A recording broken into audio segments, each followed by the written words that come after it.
This is the Simpit. I'm your host, Sean Cole, and welcome to today's edition of the Pit Stop, where you guys, the pit crew, are the real star of today's show. And I really mean that in the most sincere of ways, because I got to thank all of you guys. So many people sending me stories now, and I just got to tell you, it makes the show that much better. And we're to the point now where I'm actually not even covering every single story sent, because we're starting to get the cream rises to the top type scenario, which is great. But we do have a lot of little things going on in sim racing, and I think we're at that time of year where there's not a lot of huge stuff going on.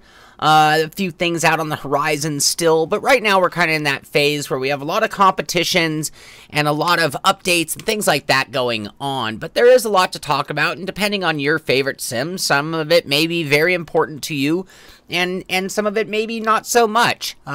For example, at the Gran Turismo Twitter, they have a thing, and we talked about this coming up, the Silverstone UK Speed Machine, or the whole thing going on at Silverstone. But anyway, Gran Turismo is saying go visit the Pro Drive collection at Silverstone UK Speed Machine FIA World Rallycross Festival next week.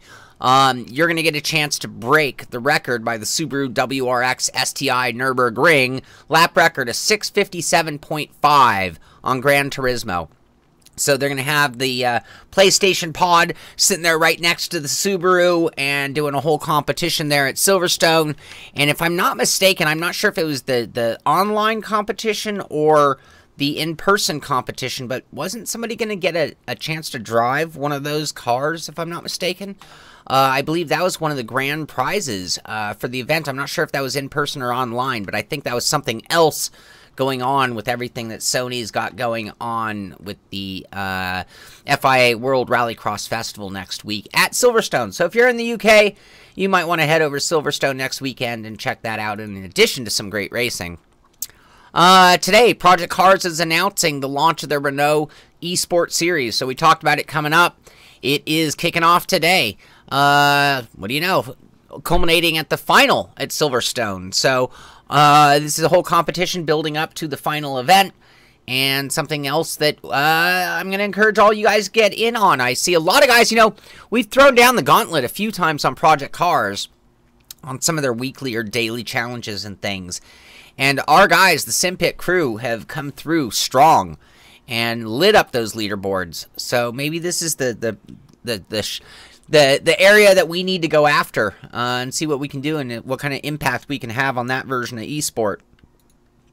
Race Room also kicking theirs off. So we talked about the 95 DTM. Their whole AMG eSport competition is also starting off. So this one you can do it for free. Head into Race Room. This is free content. One of the competitions you can do without actually having to shell out for content. So look at that, though. Gran Turismo, Project Cars, Race Room, all offering open competition for everybody to just get involved in, and that's great. It used to be about finding a great league, and now we're getting to the point that it's about finding a great competition and seeing where you can do. And tell you what, you finish in the top 100, you got to pat yourself on the back, and then you set a higher goal, top 50, top 20, top 10. All of a sudden, you're in the finals. Who knows? We talked yesterday about the SimRacing Observer, their Indy Viewers Guide. iRacing kind of reposted it along with just sort of an announcement saying that, hey, this is the first year that the iRacing Indy 500 is going to run the new car, the IR18, which is a new car, which is going to change things. We talked about there being 7 pole sitters in 8 years of running that race. And I can tell you, switching from one car to another, even though they're both open wheelers, even though they're both Indy cars, is going to mean that a lot of guys have to kind of throw out their setup books. Their setups might not work so well, or certainly need some adaptation to the new car body. It might be a good starting point. But it could be very far off with how things are at Indy and how weird you have to make your setup to get around that track competitively. We talked about the big race with the NASCAR. They have a replay there of Overland and Clampett playing leapfrog as they work their way through the field. Yes, we do, Andreas. I think that is going to really change things. I think Competizione is going to really impact the online racing community and the leaderboard concept, and I'm very optimistic for what that might bring as far as racing goes. Maybe not the variety that we're accustomed to, but maybe a higher level of quality. That Project Cars competition is only for UK players, Daniel says. And that makes a little bit of sense, being that the event is finishing up in Silverstone. So, and we are talking about the Project Cars one here. There you go. What else we got? What else we got going on today? Also at iRacing, they're talking about the VRS GT iRacing World Championship, which next round is this coming weekend, and they're going to be at Nürburgring, Germany. That seems to be the hottest place in racing right now. 6-hour race, and we look at the points right now. A Pure Racing Team Red in the lead, just a slight edge over FA Racing, Fernando Alonso Racing, G2 Logitech, and team number 33. You know, for a team sitting tied for second place, I don't know who Team 33 is. Anybody out there know Team 33? And then VRS Coanda sitting down in fourth place, so they have some work to do, that's for sure. The crew. So their closed beta starts May 31st through June 3rd. So if you're interested in being part of the development, because that's, I mean, you think about a closed beta, open beta, the whole point of the beta is, A, marketing, an opportunity to get people excited about the game, but it's also for them to get feedback from the masses. Hey, Max. Randy says hello to you from Vegas. Hey, Randy. But anyway, the beta is there, and I have an article that talks about the whole development phase of a game, a sim, whatever you want to call it now. We'll talk about that, and it kind of applies to this concept of the beta. But looking at these images, yeah, this video, the game looks pretty thorough, and it looks like it's got a lot going on. Here's another article. The game officially comes out on June 29th.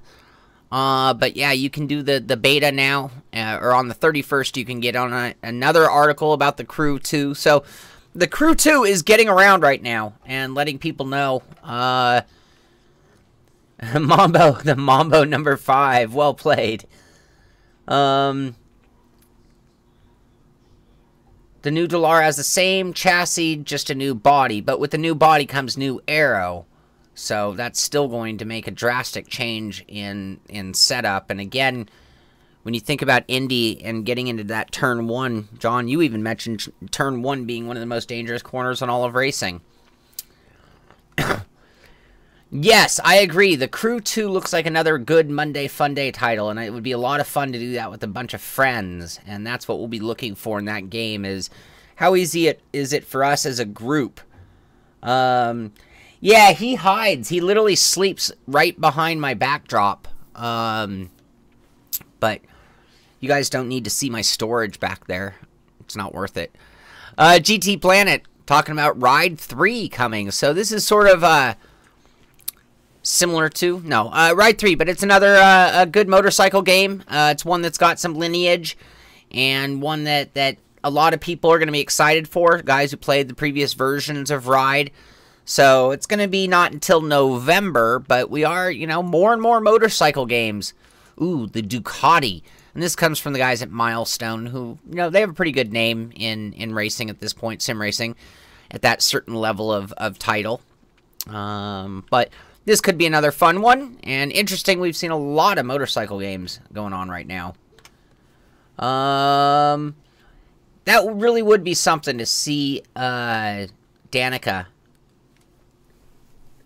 It would be really cool to see Danica win that race. That would be a hell of a way to go out. Max would dwarf your dog. Yeah, Max about 26 pounds, RJ. You know, Max is so much more mellow here. That last place, you guys heard the sirens. You guys heard the amount of noise that was out in front. And now he is just mellow.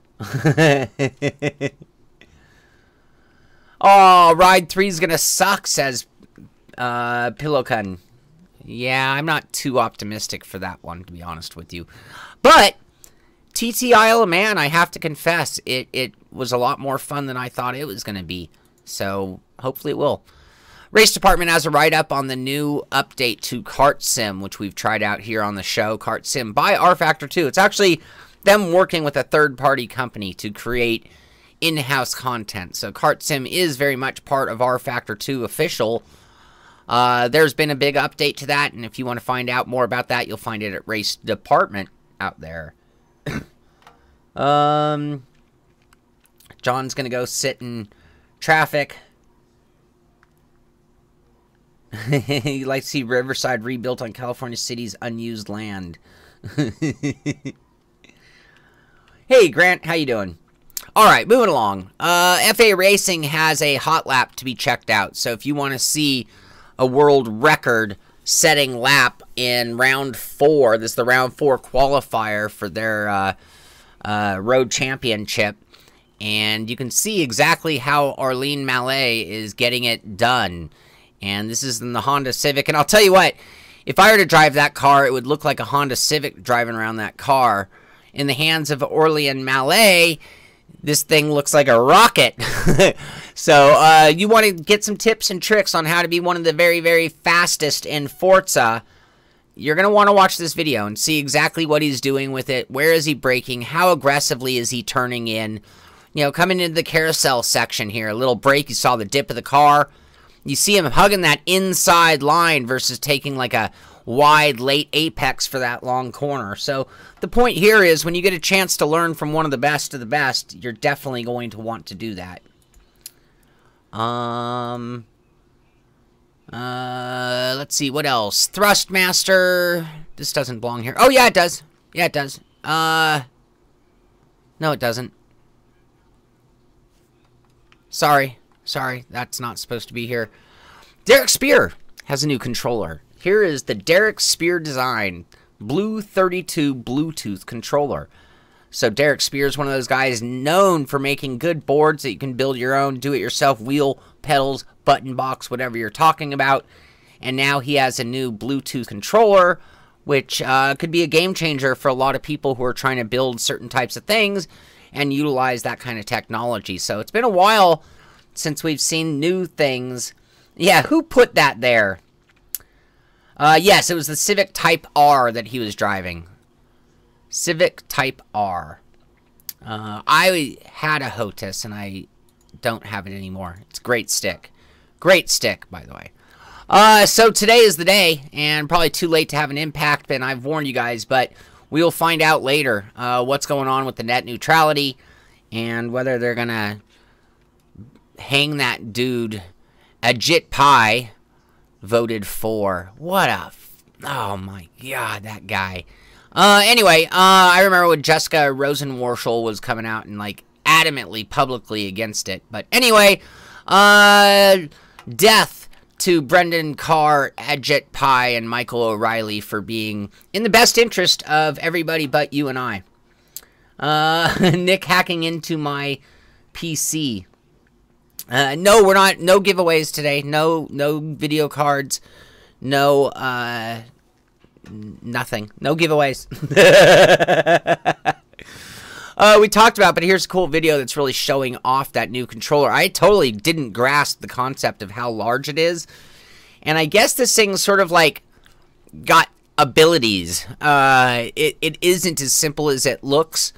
And this is really them kind of going into the future of gaming controllers. And if you want to find out about the next-gen controller, you can find this really cool article at ARS Technica that goes into great detail about all of its functions and features. And I don't get to play enough Xbox, so it'll probably take me a while to get one of those. Trump will veto it if it goes all the way. Yeah. Ajit, asshole.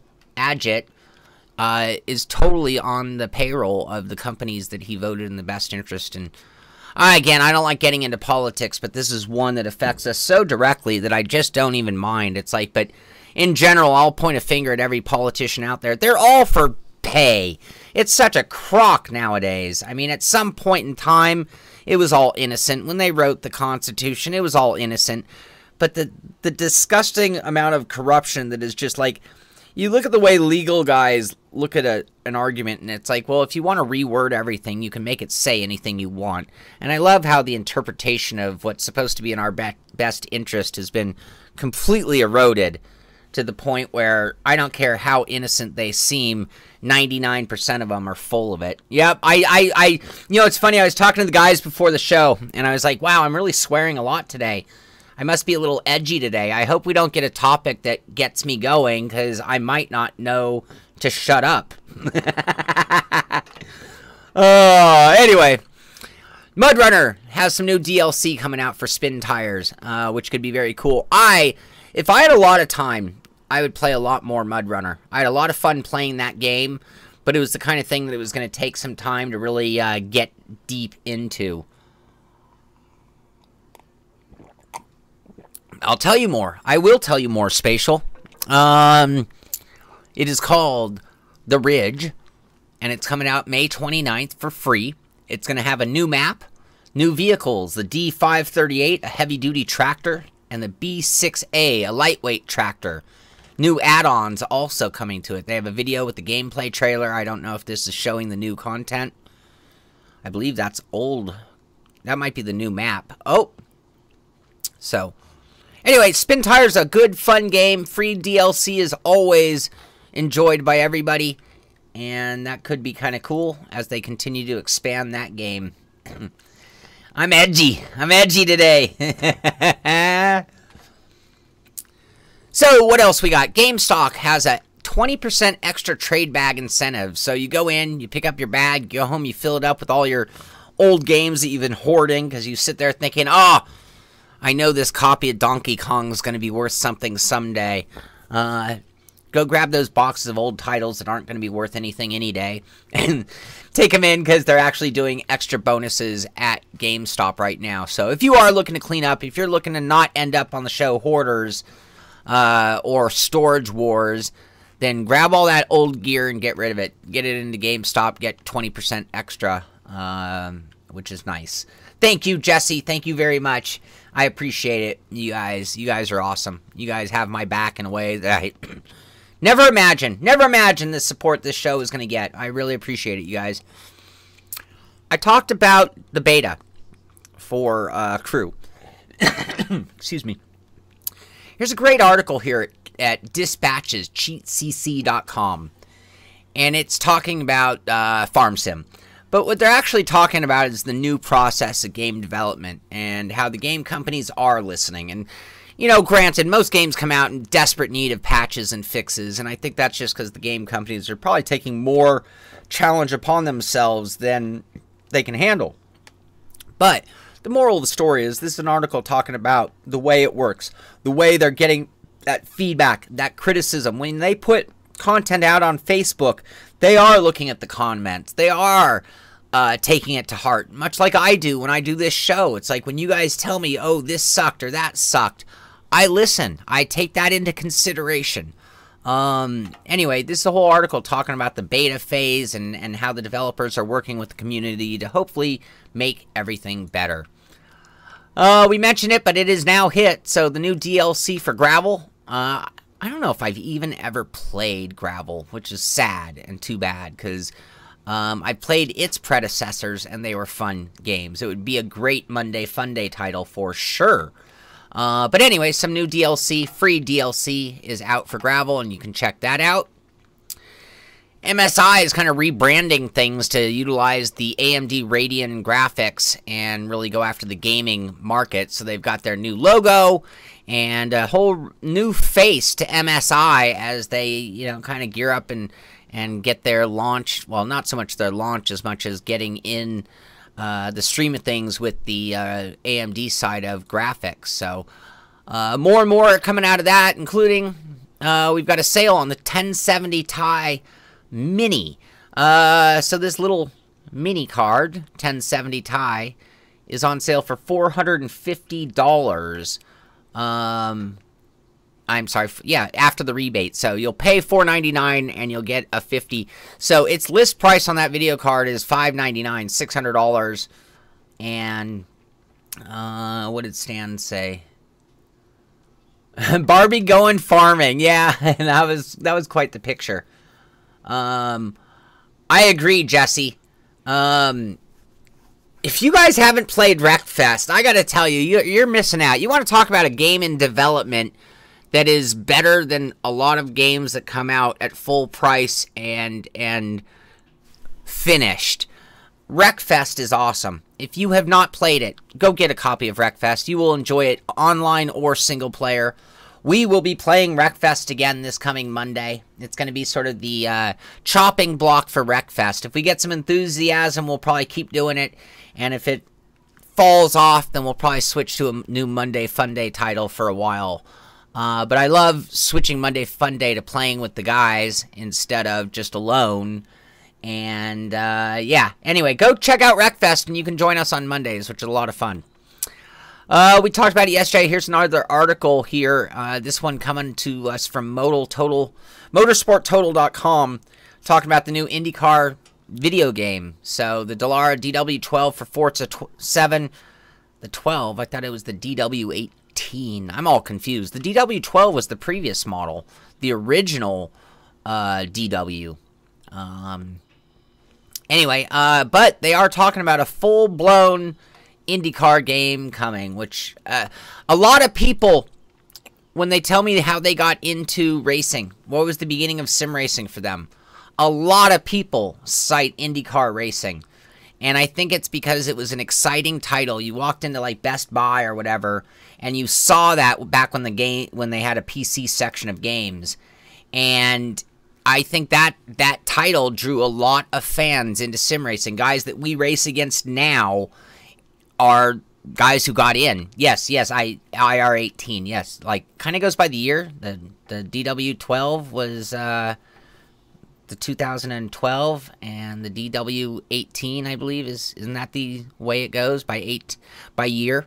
Anyway, do you know why it's the DW? That's an easy. That's like a fat curveball for you to hit a home run on. Yes, but why is it not the DW18 going into Forza 7? That makes no sense whatsoever to me at all. Who wants the DW12 at this point? I never liked the DW12. I thought it was an ugly body shape, and the new one is much easier on the eyes. Actually, by the second or third year of the DW12, it wasn't so bad. Warning! Warning! I want you guys to see. Warning! Warning! Do not, at least I wouldn't, go to Gamesman.co.uk. I've had this sent to me by a bunch of people. Yes, that's exactly right. Yep. There you go. Dan Weldon. So it's sort of a tribute design as a reaction to a horrific accident. So it's sort of an interesting way to be honored by the series in a weird way, but in a great way, honestly. So again, warning, if I had flashing lights, warning, warning, hit the stop button. Do not go to this site. I've seen it posted on Facebook. I've seen it posted on Twitter. I have had it sent to me. This place is citing some deals on things that are unbelievable. And when you see deals, not on software, when you see a Humble Bundle deal on old software, it could be 90% off. There's no way that somebody is going to sell you a Playseat Sensation Pro black ready-to-race bundle, which with, I believe, a Logitech wheel. They're claiming is €2,300 in value. They're selling it for $156. Do not. I would not. If somebody buys from them and you actually get your gear, not just a draw from your bank account, let me know, because this would be the biggest deals in the history of sim racing, and I would probably buy them out of stock. I'd go take a loan to buy every single thing they have until they're out of stock. But my guess is this is a scam. My guess is, and I've heard that if you really research the web address, that it's like an offshore, you know, really not cool place. Anyway, don't do it, you guys. Gamesman Co UK. This is all crap. And if anybody does take a chance and you're successful, I will eat my words gladly. Gladly. I will bust out on my checkbook.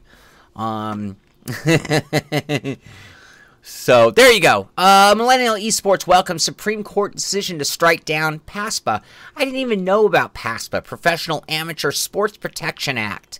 And I don't know all of the details, but I'm guessing this is one of those rules that was written for something else, but might not be being used in the way that intended as things have changed and progressed with the internet world and sports changing and everything. So, anyway, Millennial Esports are the guys that are actively going after the esport market. They're the ones who gobbled up that one software company just in order to sort of have a platform for running it. And, yeah, I don't know why my mic adjusted. Thank you for that. I'm going to turn it down just a little bit more. Today, for some reason, my settings were all out of whack. Actually, my computer did a weird thing this morning. You guys don't need to hear about my behind-the-scenes stuff, but for some reason, my computer woke up in a bad mood. I woke up a little edgy, and I am dreading the Windows update because that was another one of my rants offline before the show started. I'm getting really tired of updates that screw everything up. I have software, it works fine, don't touch it, and then next thing you know, you turn around and they've ruined it. Anyway, moving right along. Winding Road Racing, they're a Spec Miata team. I know these guys fairly well.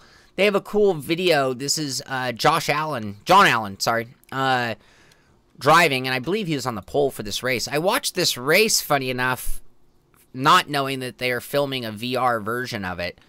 So anyway, this is kind of cool, and you can click and drag your mouse around and actually look around during the race with their 360-degree camera. So that's pretty cool, and a lot of you guys would know John Allen because he's one of the best Miata racers online and in real life at this point. So, cool video, and you can find that at Winding Road Racing, and just a different perspective, and I think this is more the future. We talk about what does racing need to be with it for the future? What does racing need to do to capture new audience? Well, you know, if I could watch a race live from this view and choose from a couple of different drivers to do it from, you know, and we're getting away from the cable, we're getting away from the TV, we're going to internet broadcasts, and I have another topic on that even today. So there you go. Anyway, cool thing, Winding Road Racing. Another road to VR, and unfortunately they didn't show what he's seeing, but here is one of those indoor skydiving things, which I can't decide if this is lame or something that I want to do. Have any of you guys done this? I mean, you would never find me jumping out of an airplane because I have tremendous fear of heights, but I love the concept of human flight, and I love the concept of speed and all of that, but do you get those sensations when you're wind tunnel skydiving? Has anybody done it? Has anybody? But anyway, this guy's in a VR mask, so he's not even looking at the room, and I really wish that they had showed us what is he seeing? What are they giving him visually to make the sensation? I didn't see this lower video. They're not showing it there either. Yeah, so I don't know, but is anybody... You've done it before, so how was that NASCAR? Grant's done it. How was it? How was it, you guys? All right, Spatial, I'm going to get going on the show. Sorry, we got so much. Actually, this story came to us from you, Spatial. We just talked about coverage on TV. We just talked about what we could do online watching a racing event that we can't do on television. Pikes Peak is one of the greatest races on Earth. This year's Pikes Peak is going to have a live stream. So this is a whole thing talking about it, but I have a couple of images here that were actually sent in by Spatial. And for $4.99, you're going to be able to tune into the entire live broadcast. So we're at that point where we know of these great events that are going on that maybe aren't on TV, or maybe the coverage on TV is just totally minimalistic. Well, for $4.99, you might be able to get better things. I mean, look what comes with the broadcast features. You're looking at $4.99. This is, you guys wrote it up there in the name for me, PPIHB. I have already screwed that up. Live commentary, race graphics, live timing, leaderboards, weather reports, interviews, 30 different cameras, multiple section cover, helicopter cam, audio, and more. That could be the best way to go or watch Pikes Peak. Thank you, Spatial, for sending that in. And any of you guys want to check it out, there's a whole website for ppihc.org. Pikes Peak International Hill Climb is what that stands for, by the way. Oh, it is fun. Ah, then I'm going to have to try it. Skydiving and PUBG. This was sent in to me by somebody who's speculating on where the next Danish Grand Prix should be. This is a modder who's making a track for Assetto Corsa. Wichgen is a region in that area. And this is a track that he built from scratch, obviously very tight-quartered for Formula 1. But this is an onboard lap of Wichgen, and it's a procedural track, they call it, for Assetto Corsa. But in conversation or email and talking about it, the guy who made this... Hold on, let me pull up my email real quick. Bear with me. This was sent in to me from Bjorn Clausen. And he's basically saying that the Dutch Grand Prix has been in the news a lot lately, mainly due to the popularity of Max Verstappen. And in the past, they've used Assen, Zandvoort, Amsterdam, but in his opinion, this was the kind of scenario or scene that should be used. Wigen, thank you. Whoops, that's the onboard. We also have, whoops, why did I bring up two onboards? Also have some screenshots here. That is the image of the day, but it's a cool region there that he's saying, hey, this could be a perfect place. He built the landscape, he built the city, and then built the track into it, as opposed to the normal way of going about track building, which is building a ribbon and then actually building the scenery around the ribbon versus building a region and then building the track into that region more with natural topography. You think about, like, Eau Rouge. Why is Eau Rouge there? Because that big ditch, that big crevice in the earth was there before they built the track. So let's just use the topography that's there. This is near Nijmegen in the Netherlands. So great work by him. Thank you for sending that in. I like showing off, you know, slightly unusual things out there. And another thing, this comes to us, we've seen the 1080 versions of this monitor, essentially, the Samsung 49-inch 3840 by 1080 monitor. Well, here comes the next gen of that. We're talking 5120 by 1440 and delivering 120 hertz refresh rate. So, we're seeing a lot of change in monitor design right now. Whether you're talking OLED, DLED, VLED, all the different types in the internals, curved versus flat versus giant screen. There are a lot of things going on in the world of monitors, and that is very cool for all of us. I'm still waiting for my basically 6000 by 1080, which would be a triple screen in a single curved monitor platform. But I'm still dying to, and a lot of guys have been sending me pictures. I have one today. So let's talk about that, and then we'll finish up with tonight, what's going on tonight. So, John Searle, one of our viewers. John, you here with us today? And did I say your last name right? John has a great-looking rig with one of those 49-inch monitors. Look at this. This is great. This is a combination of a desktop with a profile wheel stand, essentially, and a pull-up chair. Some great-looking gear on that. He's got the Fanatic, I believe, wheel set up. And are those Proto Simtech or Husinkveld pedals? I can't see the pedals well enough. Little behind the scenes there. Anybody see that in the corner? That 911? That is a Lego 911, I believe. Nice looking car there. But quite the setup by John. And John also did something else that I asked. I asked you guys to go after leaderboards, right? I asked you guys to send me images when you take down a leaderboard. And John did exactly that. So here is Doug. I think it was Doug who got it started. Here is that IR12,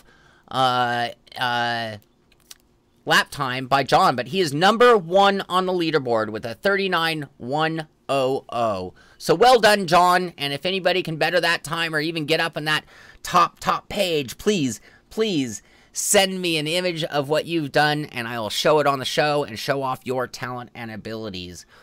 So last thing I have to talk about today, sorry for the long-winded show. My rant took a good 10 minutes of it, I think. Tonight, we will be racing at Nürburgring. Actually, we'll be racing, Nürburgring. Not Nordschleife. Nürburgring. Nürburgring GP, the GP circuit. So tonight, we will have our 1-hour race from there in the SimRacing System Simpit series on Assetto Corsa in the 911 RSR. That will be coming up at 6 o'clock. And yeah, I'd love more story on the chair, John, if you can tell us more about that chair. Very retro. But if you can join us tonight, come out and race with us. All you need is Assetto Corsa. I believe you need the Porsche Pack 3 was the one that contained the car.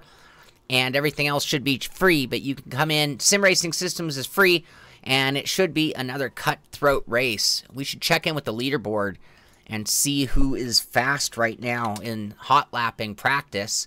If you go to the Simpit, you always have our leaderboard, old image here, but it is still the same leaderboard. You click on leaderboard, and that'll show you where the standings are right now after all the weeks testing. Thank you, Dennis, the big one, because we have servers running, 2 servers running 24/7 for practice, just so you guys can get up to speed.